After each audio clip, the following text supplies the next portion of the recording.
ఏ విధంగా భయపెట్టారు అన్నది రాష్ట్రం మొత్తం చూస్తుంది. ఇప్పుడు ఆ కుటుంబాన్ని కలుసుకున్నప్పుడు వారి కళ్ళల్లో ఇంకా ఆ రోజు జరిగినటువంటి సంఘటన తాలూకా భయాందోళనలు ఇంకా వీడిపోలేదు.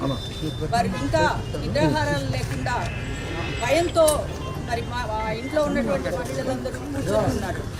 ఇలాంటి దమనకాండకు గౌరవ మాజీ ముఖ్యమంత్రి వర్యులు, వైఎస్ఆర్ కాంగ్రెస్ పార్టీ అధ్యక్షులు ఆ కుటుంబానికి వారి యొక్క సంఘీభావం తెలియజేసి వారికి అండగా ఉంటాను అని తెలియజెప్పడానికి రేపు అంబటి రాంబాబు గారి కుటుంబానికి రావడం జరుగుతూ ఉంది. అందుకు ఈరోజు మేమందరం వచ్చి ఆ కుటుంబాన్ని పరామర్శిస్తే ఇప్పుడే వాళ్ళ పాప చెప్తా ఉన్నారు, మళ్ళీ తిరిగి పోలీస్ కస్టడీకి తీసుకుని ఆయన్ని శారీరకంగా మానసికంగా మళ్ళీ వేదనకు గురి చేసి ఆయన్ని కొట్టాలని చూస్తున్నారని చెప్పేసి తెలియజేస్తూ ఉన్నారు. దారుణం ఏమిటంటే ఈ మహిళలు అందరూ ఉన్న ఇంట్లో ఒక ఎమ్మెల్యే వచ్చేసి, మహిళా ఎమ్మెల్యే వచ్చేసి వాళ్ళ ఇంటి మీద పడి దాడులు చేయించడం అన్నది చూస్తుంటే నిజంగా చాలా ఘోరంగా అనిపిస్తూ ఉంది. రాష్ట్రంలో శాంతి భద్రతలు కాపాడాల్సినటువంటి పోలీసులు దగ్గరుండి ఈ దారుణకాండను జరిపించడం చూస్తుంటే మనం ఎక్కడ ఏ పాలనలో ఉన్నామా, ఏ యుగంలో ఉన్నామా అనే అనుమానం వస్తుంది.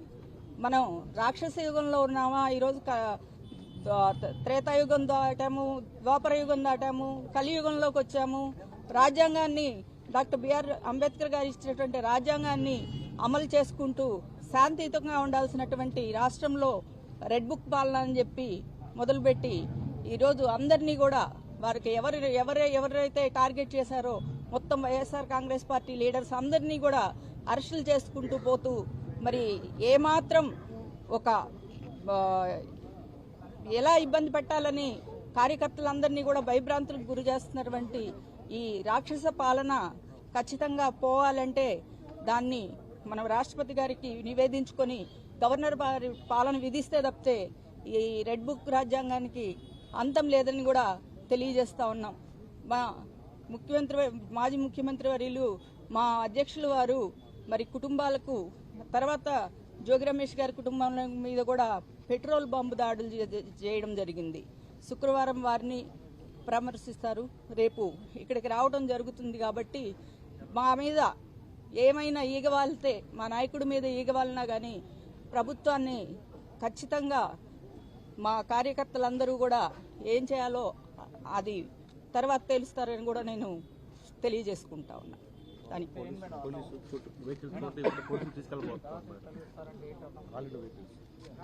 ఏమండి ఇప్పుడు వాళ్ళు చేసిన దాన్ని మీరు సమర్థిస్తున్నారా? మీరు చూసారు, మీరు సమర్థిస్తున్నారా? రాష్ట్రంలో అలాంటి దాడులు రేపు మీ ఇంటి మీద జరగవచ్చు, రేపు నా ఇంటి మీద జరగవచ్చు.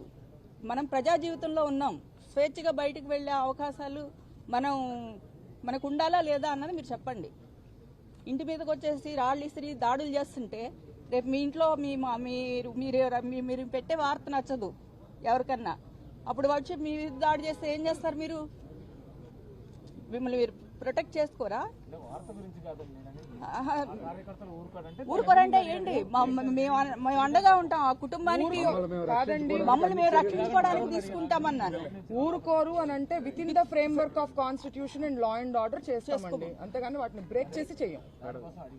అదే అండి, ప్రత్యేకించి అడగక్కర్లేదు. అంటే వాళ్ళు చేసిన పద్ధతులు బట్టి మీకు అలాంటి అనుమానాలు వస్తున్నాయో కానీ వ్యవస్థ మీద అవసరం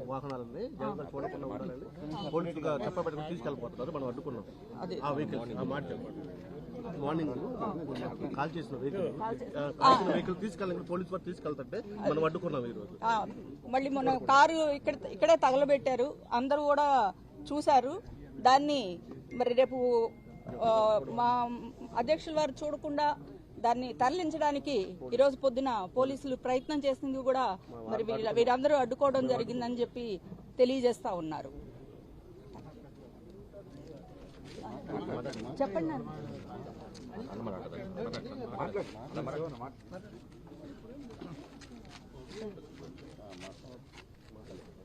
మంచిది.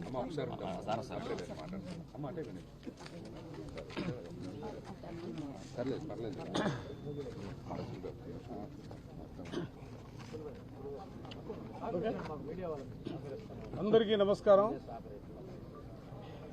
వైఎస్ఆర్ కాంగ్రెస్ పార్టీ ఓడిపోయిన తర్వాత తెలుగుదేశం పార్టీ అధికారంలోకి వచ్చిన రోజు నుంచి కూడా ఈ రాష్ట్రంలో డాక్టర్ బిఆర్ అంబేద్కర్ గారి రాజ్యాంగాన్ని అమలు చేస్తున్నటువంటి పరిస్థితులు కానీ, ప్రజాస్వామ్యబద్ధంగా ప్రజా పరిపాలన చేయాలనే ఆలోచన కానీ కూటమి ప్రభుత్వానికి లేదన్నది చాలా స్పష్టంగా కనిపిస్తున్నటువంటి పరిస్థితులు ఈ రాష్ట్రంలో ఉన్నాయి. ఏనాడైనా చూసామా? నోరెత్తితే ఆ గొంతుని నొక్కివేయడానికి ప్రయత్నం చేస్తూ ఉన్నారు. సోషల్ మీడియాలో పోస్ట్ పెడితే అక్రమంగా కేసులు పెడతా ఉన్నారు, అరెస్టులు చేస్తూ ఉన్నారు, నెలలు తరబడి జైల్లో మగ్గబెట్టాలనే ఆలోచనతో రకరకాల చట్టాలను తీసుకొచ్చి ఎక్కడో దేశద్రోహులకి పెట్టాల్సినటువంటి చట్టాలను కూడా సోషల్ మీడియా కార్యకర్తలపైన, ముఖ్యంగా వైఎస్ఆర్ కాంగ్రెస్ పార్టీ కార్యకర్తల మీద పెడుతున్నటువంటి పరిస్థితులు ఈ రాష్ట్రంలో చూస్తా ఉన్నాం.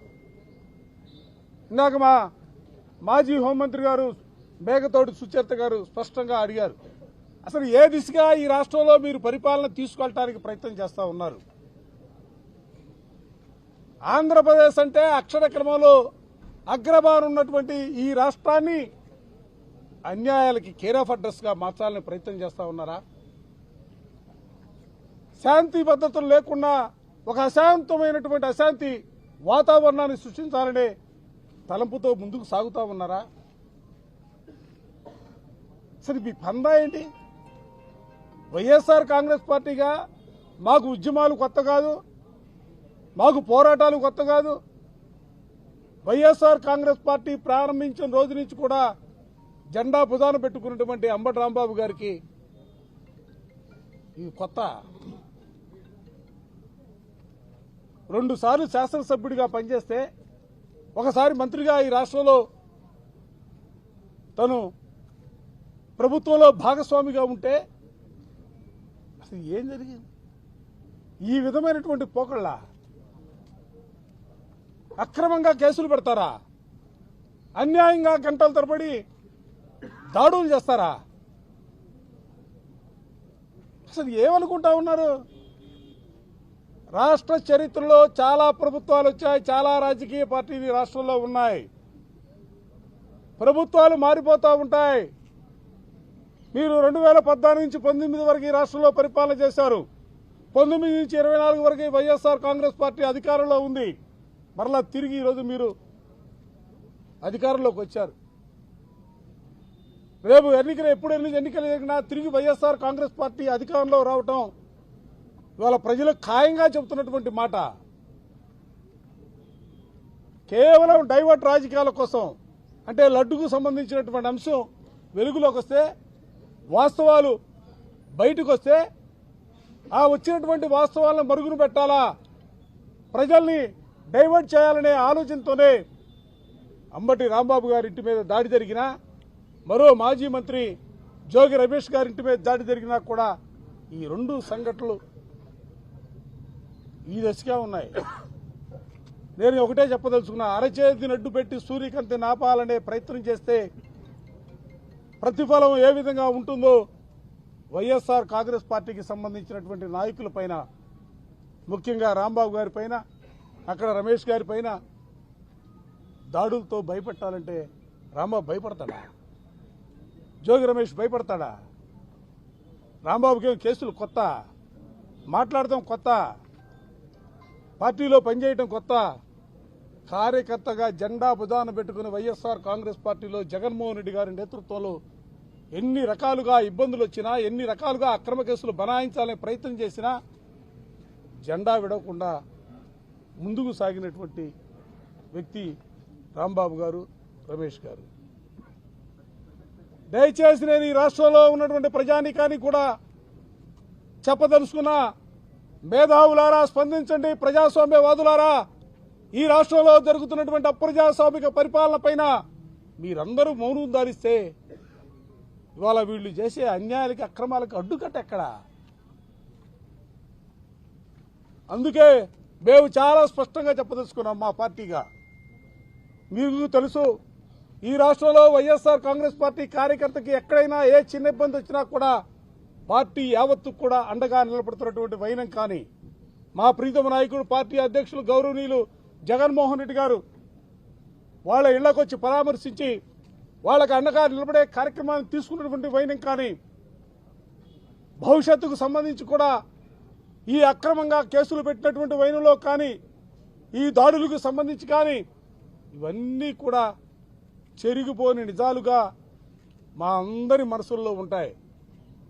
దయచేసి అధికారం ఉందనే అహంకారంతో ముందుకు సాగొద్దని చెప్పి నేను ఈ సందర్భంగా చెప్పదలుచుకున్నా.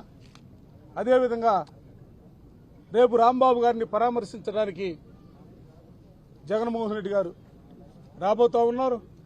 ఉదయం 10 గంటలకి తాడేపల్లి నుంచి బయలుదేరి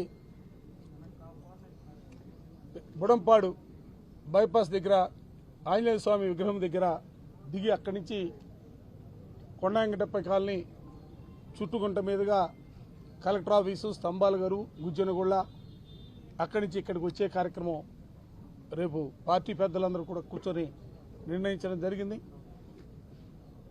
తప్పనిసరిగా ఎందుకంటే మేము కూడా, ఎందుకంటే రాంబాబు గారి కుటుంబంలో సభ్యులుగా నిన్నొచ్చినా, ఇవాళ వచ్చినా, మొన్నొచ్చినా మేమందరం కూడా ఒక కుటుంబంలో సభ్యులమే. వాళ్ళు కూడా నిజంగా జరిగిన సంఘటన మర్చిపోలేక మనసుల్లో వేదంతో ఉన్నప్పుడు కూడా వైఎస్ఆర్ కాంగ్రెస్ పార్టీగా వాళ్ళు మాట్లాడినా, మేము మాట్లాడినా, ఎవరు మాట్లాడినా కూడా ప్రజాస్వామ్యబద్ధంగా, చట్టబద్ధంగా మేమందరూ కూడా ముందుకు సాగాలనే భావంతో ఉన్నామన్న అంశాన్ని కూడా ఈ రాష్ట్ర ప్రజలు చెప్పదలుచుకున్నాం. వాళ్ళు ఎంత కవ్వించినా, ఎంత బెదిరించినా, ఏదో ఒక రకంగా మమ్మల్ని రెచ్చగొట్టాలనే ఆలోచన చేసినప్పుడు కూడా మేము ప్రజాస్వామ్యబద్ధంగానే వెళ్తాం. ఎందుకంటే మా నాయకుడు జగన్మోహన్ రెడ్డి గారు చెప్పినటువంటి మాట, రాజ్యాంగాన్ని, భారత రాజ్యాంగాన్ని గౌరవిస్తాం, చట్టాలని, న్యాయ సూత్రాలకు అనుగుణంగానే వైఎస్ఆర్ కాంగ్రెస్ పార్టీ భవిష్యత్తులో కూడా ముందుకు సాగుతుందన్న అంశాన్ని ఈ సందర్భంగా గట్టిగా చెప్పదలుచుకున్నాం. ఇది మేమేదో బల ప్రదర్శన చేయడానికో లేకపోతే మీటింగ్లు పెట్టుకోవడానికో రాట్లా. అంబటి రాంబాబు గారి మీద జరిగినటువంటి దాడి, ఆ దాడి జరుగుతున్నటువంటి పరిస్థితుల్లో అంబటి రాంబాబు గారి ఇంట్లో ముఖ్యంగా మహిళలు, వాళ్ళ మిస్సెస్ కానీ, వాళ్ళ ఇద్దరు కుమార్తెలు కానీ, వాళ్ళతో పాటు పిల్లలు ఉన్నటువంటి పరిస్థితుల్లో వాళ్ళు భయపడినటువంటి వైనం. ఎందుకంటే ఎప్పుడు కూడా ఊహించం ఈ నగరంలో. అటువంటి పరిస్థితుల్లో వాళ్ళ కుటుంబం మొత్తం కూడా కొంత భయాందోళనకు గురైనటువంటి పరిస్థితులు. అందుకనే వాళ్ళ కుటుంబ సభ్యులందరూ కూడా ధైర్యం చెప్పాలనే ఆలోచనతో జగన్మోహన్ రెడ్డి గారు వాళ్ళ ఇంటికి వస్తూ ఉన్నారు. కాబట్టి దీనికి సంబంధించి ఇప్పటికే చెప్తున్నాం, మీ ద్వారా పోలీసు వారికి కూడా చెప్పదలుచుకున్నాం. ఇది రాజకీయపరమైనటువంటి కార్యక్రమం కాదు. దాడికి గురైనటువంటి కుటుంబాన్ని పరామర్శించడానికి మా నాయకుడు జగన్మోహన్ రెడ్డి గారు వస్తూ ఉన్నారు.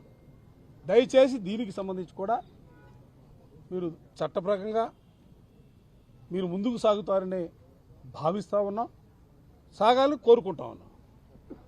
రాంబాబు గారే స్వయంగా అడ్వకేట్స్ ద్వారా పట్టాపురం స్టేషన్లో ఫిర్యాదు చేశారు. 25 మంది తెలుగుదేశం నాయకుల పేరు, ఇంక్లూడింగ్ ఎమ్మెల్యే. కానీ ఒక పేరుతో ఎఫ్ఐఆర్ కట్టారు, అదర్స్ అని పెట్టేశారు. ఎలా చూస్తారు ఎఫ్ఐఆర్ చూసేదేముంది, వాళ్ళ పరిస్థితులు మన కళ్ళకు కట్టినట్టు కనిపిస్తూ ఉన్నాయి. మేము ఎందుకంటే రాంబాబు గారు స్వయంగా ఇచ్చినటువంటి రిపోర్ట్ను కూడా పక్కన పెట్టారంటే దాని మీద ఇక్కడ న్యాయం జరగకపోతే న్యాయస్థానం హైకోర్టు తలుపు తడతాం, హైకోర్టులో న్యాయం కోసం పోరాటం చేస్తాం, కంప్లైంట్లు అక్కడ వేసేస్తాం. ఇక్కడ పెట్టకపోతే ఇక్కడ న్యాయం జరిగిద్దని భావిస్తా ఉన్నాం. ఇక్కడ న్యాయం జరగదు, ఇక్కడ జరగకపోతే నెక్స్ట్ కోర్టు తలుపు తడతాం, కోర్టులో వేస్తాం.